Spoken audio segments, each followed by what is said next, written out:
Nous n'assistons pas en Israël à une révolte des élites contre un gouvernement démocratiquement élu. Ce n'est pas vraiment cela qui est en cause. Ce que nous voyons réellement, c'est une sorte de contre-révolution menée de manière organisée, de manière extrêmement planifiée, pour que les milieux populaires soient exclus de la décision politique.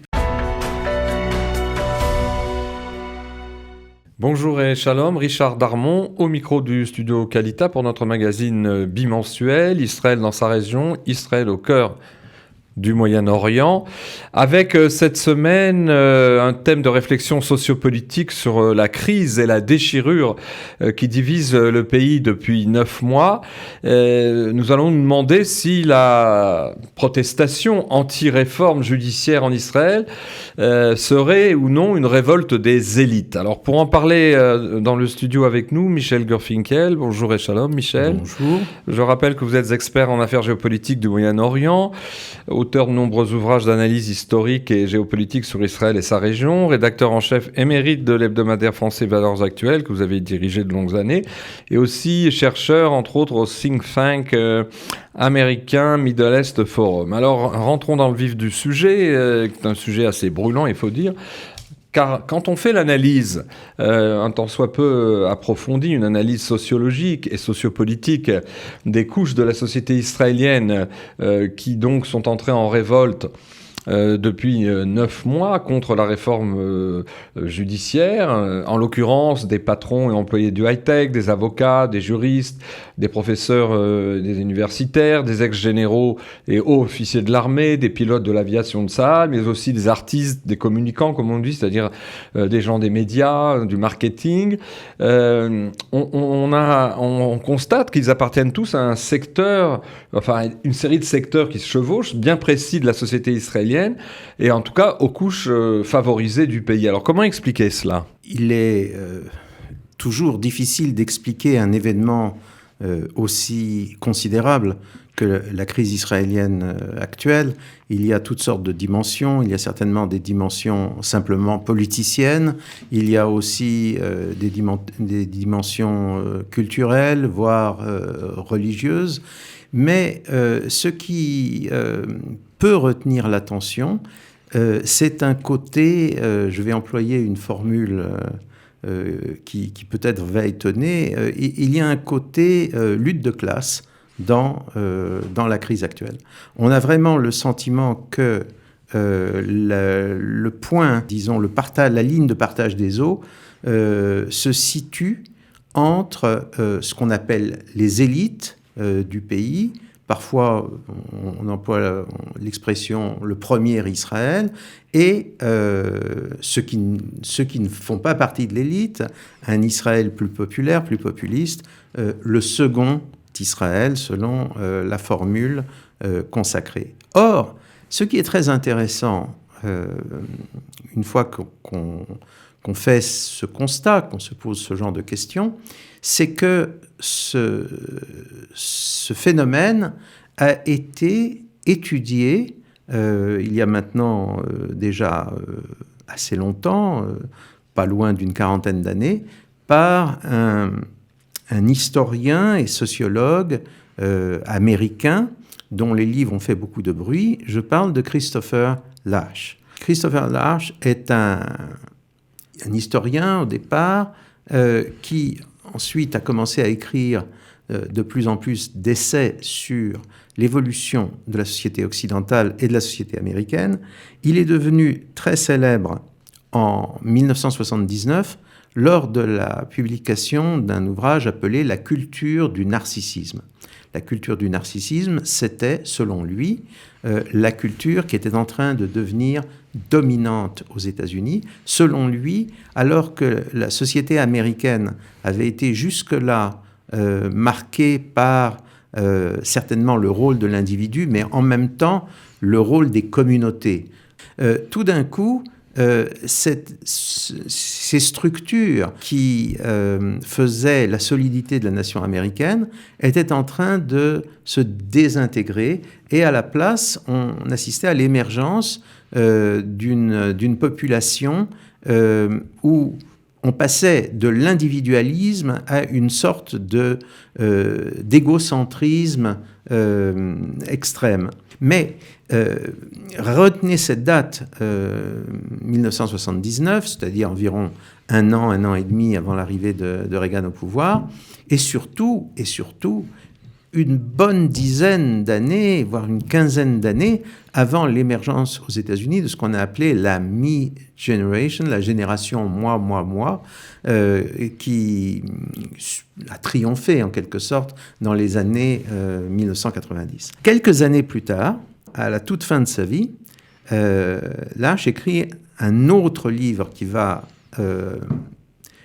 avoir une influence énorme, qui s'appelle La révolte des élites. Avec comme sous-titre et la trahison de la démocratie. Et la trahison de la démocratie. Alors, commençons par le titre. Le titre évoque un autre livre célèbre qui date de 1927, 26 ou 27, si je ne m'abuse, d'un auteur espagnol, José Ortega y Gasset, qui s'appelait La révolte des masses. Et alors, il y a toujours quelque chose d'un peu spectaculaire dans un titre. En fait, ce que Ortega y Gasset analysait, et c'était une sorte de nouveauté à son époque, c'était la montée des classes moyennes. La montée des classes moyennes, et Gasset, qui était un libéral à l'ancienne, se posait des questions sur les avantages et les inconvénients de ces classes moyennes et du rôle qu'elles jouaient désormais dans la vie politique des pays occidentaux. Visiblement, Christopher Lasch a en quelque sorte repris cette notion, il l'a un petit peu renversée, puisque cette fois-ci, on parle de la révolte des élites. Qu'est-ce qu'il dit, en gros, dans ce livre? Il dit, en gros, que les élites, nous voyons à peu près ce que c'est, ce sont les populations les plus performantes, les couches sociales les plus performantes dans tous les domaines de la vie sociale. Donc il y aura des élites industrielles, des élites intellectuelles, des élites financières, des élites culturelles, des élites religieuses. Ce qu'il dit en gros, c'est que ces élites auraient tendance à se déconnecter complètement des sociétés où elles ont prospéré. Au point que, alors que ces élites, très souvent, pour un tas de raisons sur lesquelles il revient et on peut revenir, bien entendu, alors que historiquement, ces élites ont eu tendance à se positionner de plus en plus à gauche politiquement, en même temps, ces mêmes élites sont arrivées à un point où elles manifestent de plus en plus d'antagonisme, de mépris, d'hostilité à l'égard de milieux socio-économiquement moins élevés. Et laissés en arrière. À l'égard du peuple. Alors, ce qui est aussi intéressant, c'est que Lynch, il associe cet antagonisme, cette espèce d'opposition frontale des élites vis-à-vis du peuple, il l'associe d'une façon ou d'une autre à ce qu'on a appelé la globalisation. C'est-à-dire que l'une des raisons pour laquelle cet antagonisme se développe, c'est que les élites surfent sur la mondialisation, la globalisation. Le cosmopolitisme, en l'occurrence. Ça peut être le cosmopolitisme, si l'on veut. Et finalement, les élites se considèrent davantage comme membres d'une sorte de transnation mondiale qui réunit toutes les élites du monde, les élites américaines, européennes, asiatiques, etc.,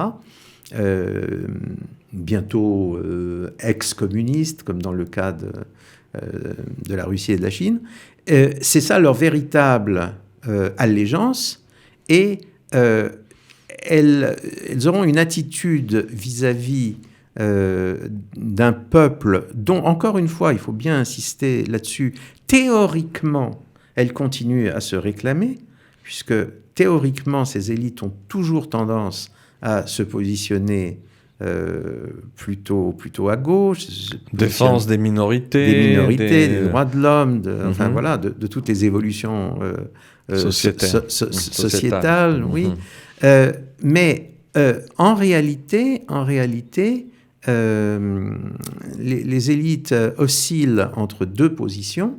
Une position qui consiste à dire écoutez, il faut que les milieux populaires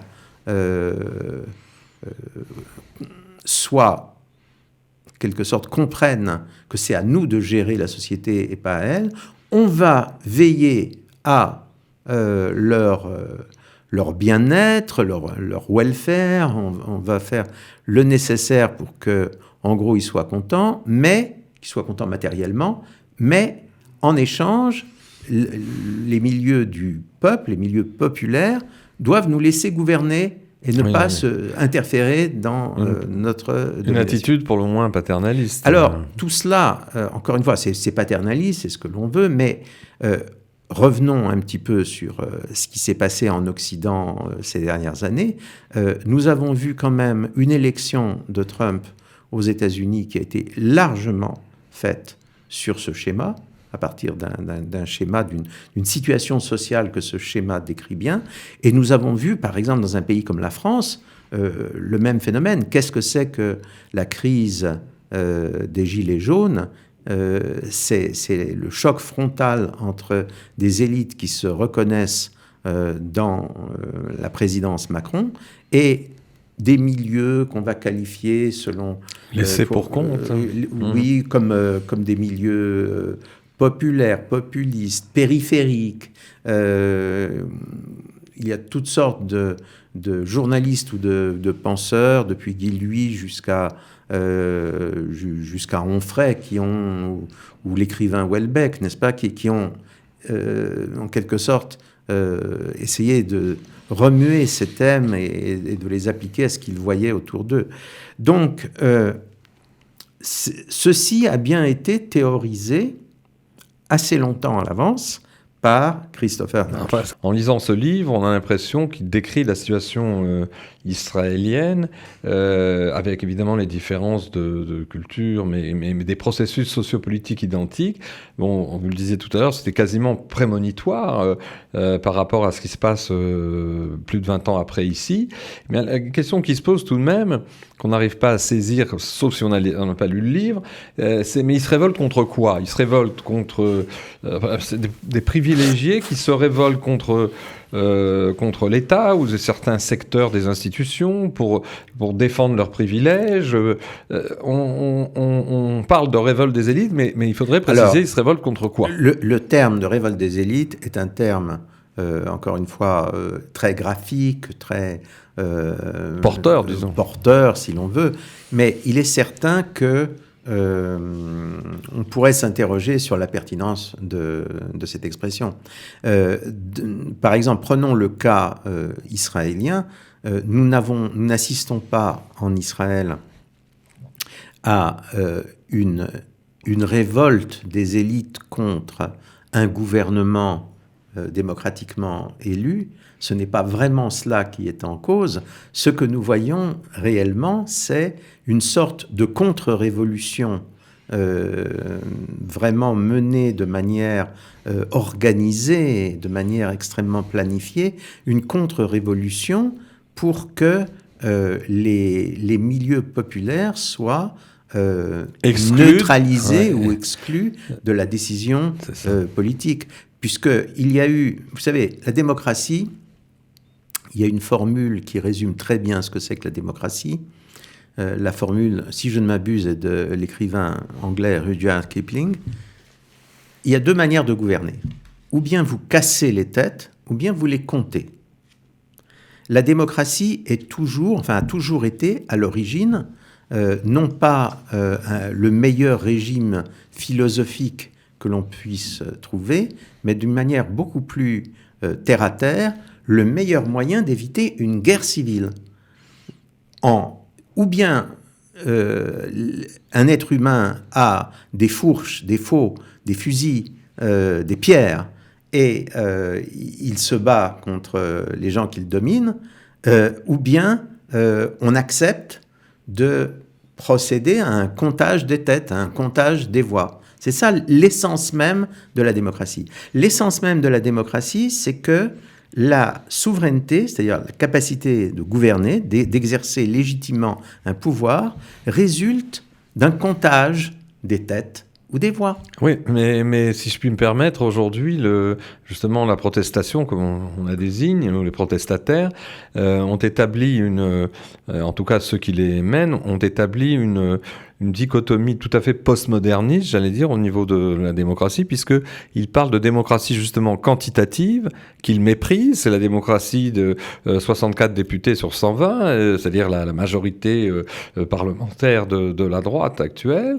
Et puis, ils disent que ça, c'est pas ça la démocratie, cette démocratie quantitative. Il y aurait quelque chose de supérieur qui serait la démocratie des valeurs, c'est-à-dire des valeurs qu'eux définissent, qui sont leurs valeurs, mais c'est justement cette dichotomie-là où on méprise, entre guillemets, on ne veut plus tenir compte du suffrage universel et de qui a bénéficié de la souveraineté populaire. Et non, maintenant, il y aurait, même quand on est en minorité, on aurait un droit démocratique au niveau des valeurs qu'on représente. C'est extraordinaire, cette manière d'entourlouper le... Écoutez, qu'il y ait une question des valeurs, oui.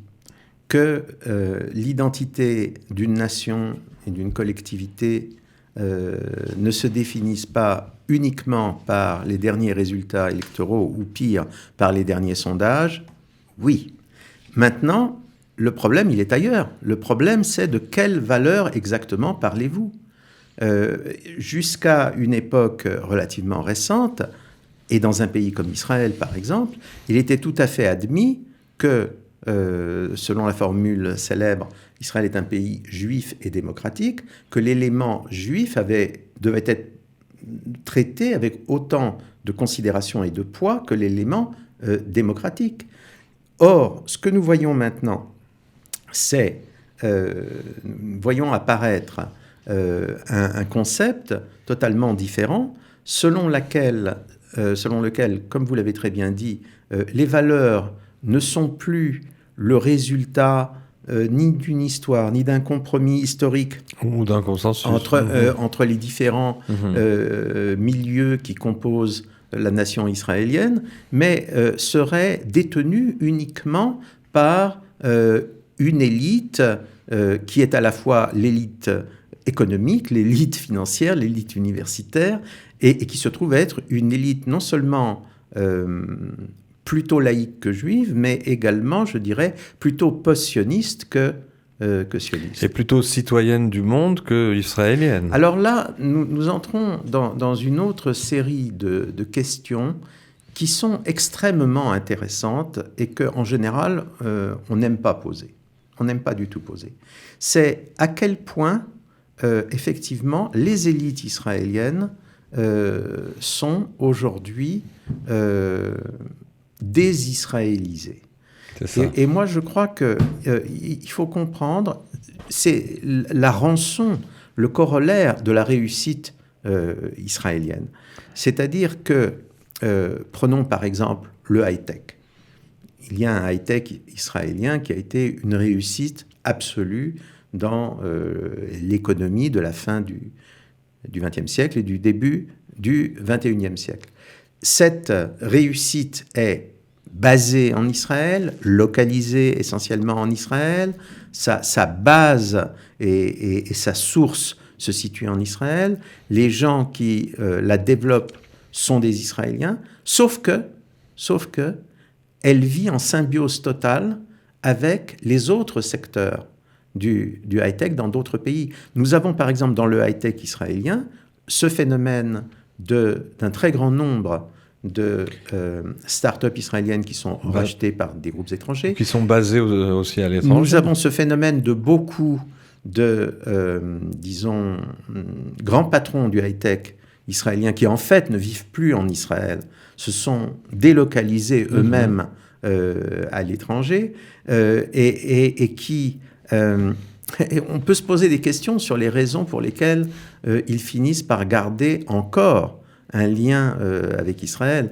Et on peut se demander s'il n'y a pas une espèce d'exploitation quasi coloniale du réservoir technologique israélien par des gens qui se situent désormais dans une autre région du monde. Mais cela est vrai pas seulement pour les gens du high-tech. Pour le high-tech, mais dans tous les domaines. Prenons un exemple très simple. C'est l'exemple des élites académiques, comme on dit en Israël, c'est-à-dire universitaires.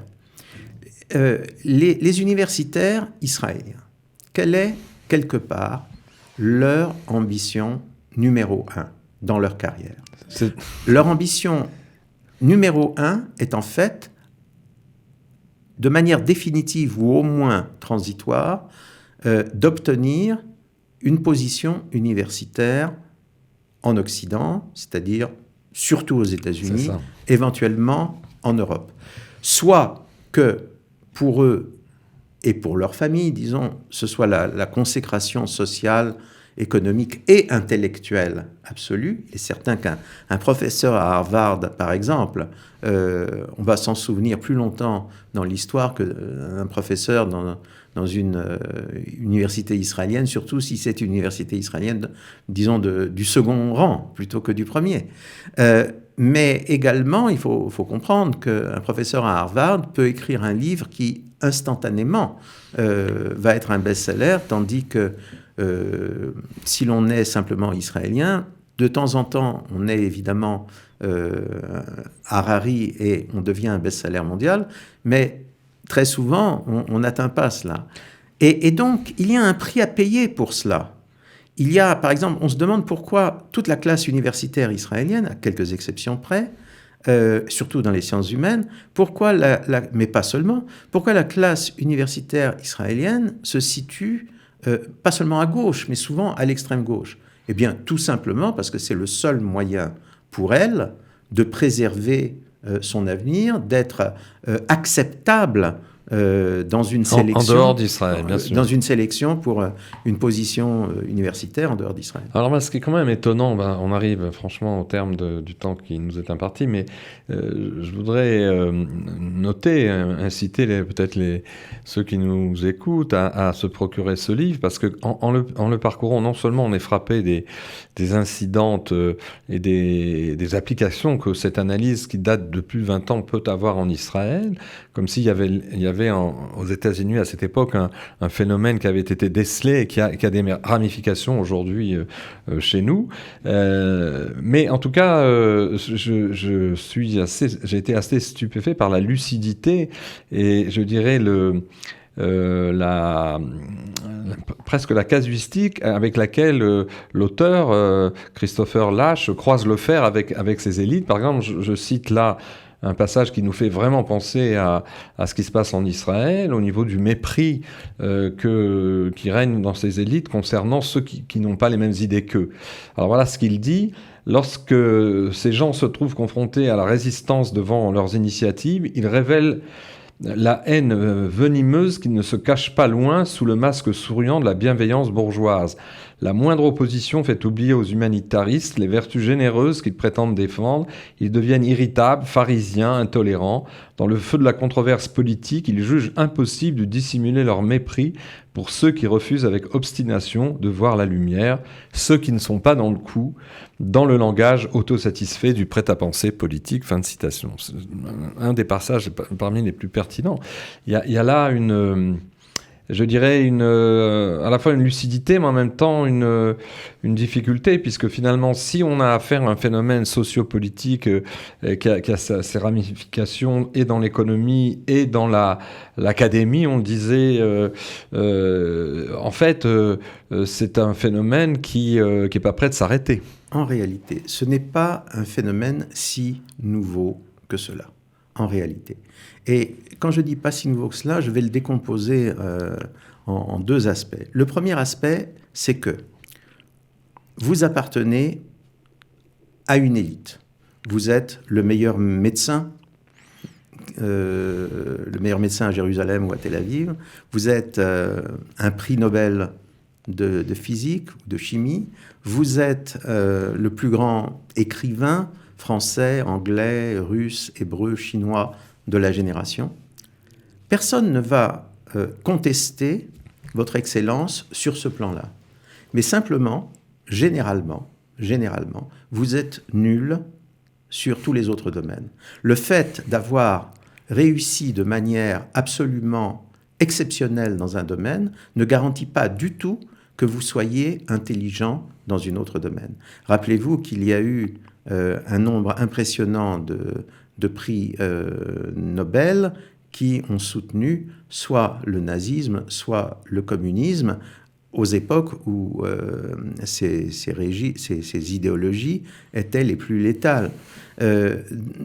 Aujourd'hui, on est assez consterné parfois par la capitulation de personnages de la même envergure face à n'importe quelle démonstration de force et de puissance devant laquelle ils s'inclinent immédiatement. Donc ça, c'est la première chose. Le deuxième aspect, c'est que n'importe quelle idéologie, y compris les idéologies des classes dominantes à travers les époques diverses, ces idéologies ont leur vie propre. Il y a un moment, appelons ça le moment Eureka, où elles semblent refléter réellement la réalité et être incontournables. Et puis ensuite, il y a un long moment, appelons ça le moment de la doxa, puis le moment du mandala, où ces idéologies deviennent de plus en plus une sorte de doctrine acquise que l'on doit connaître absolument pour réussir son concours à l'entrée à l'école normale supérieure, vous voyez.